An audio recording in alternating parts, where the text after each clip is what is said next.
संभाजी केशव चौगुले माझगाव यांच्या गावकुसाची कहाणी या पुस्तकाचं अभिवाचन.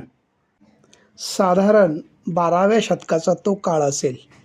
त्यावेळी गाव अस्तित्वातच नव्हता.